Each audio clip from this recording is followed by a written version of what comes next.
शेतीच्या पाण्याच्या बाबतीत हाही शब्द मी त्या दिवशी 11 जूनला काकांना दिलेला आहे की पुरंदर तालुक्यातल्या प्रत्येक शेतापर्यंत त्या ठिकाणी बारमाही पाणी न्यायची जबाबदारी माझी. आपण म्हणाल कशी? मला आपल्या सगळ्यांना सांगायचंय, फेब्रुवारी 2014ला ती योजना आम्ही त्या ठिकाणी मांडली होती.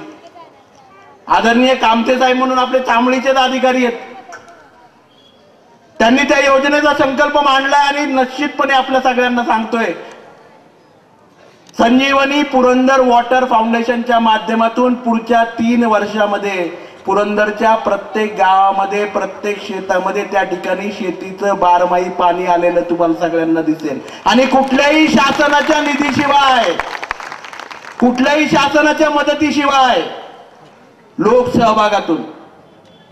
आपण म्हणाल कसं? मला सांगायचंय, राजची काही मंडळी असतील या ठिकाणी तर त्या ठिकाणी सांगायचंय, महेंद्र माने बरोबर ना, तुम्ही सगळी मंडळी आहेत, महेंद्र माने आहेत, पवार आहेत, त्या ठिकाणी अनेक मंडळी राजकीय एकत्रितपणे आली. 180 एकराचं बागायत त्यांनी पहिलं केलं. 8 किलोमीटर 8.5 किलोमीटरवरनं पाणी आणलं, 9 किलोमीटर गावामध्ये फिरवलं.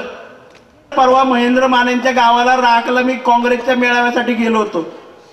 आम्ही जेवायला ज्या ऑफिसमध्ये बसलो होतो ना, ते महेंद्र मानेंचं राखेतलं माने वस्तीवरचं ऑफिस एसी आहे, एसी.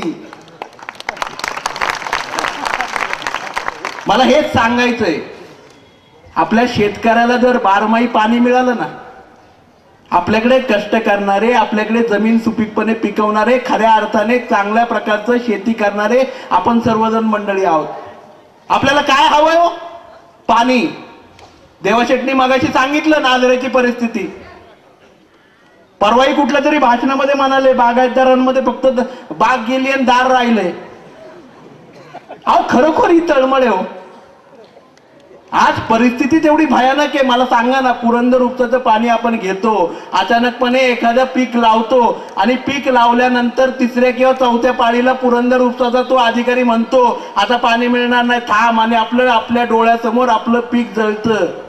ज्याचं जळतं ना त्याला कळतं.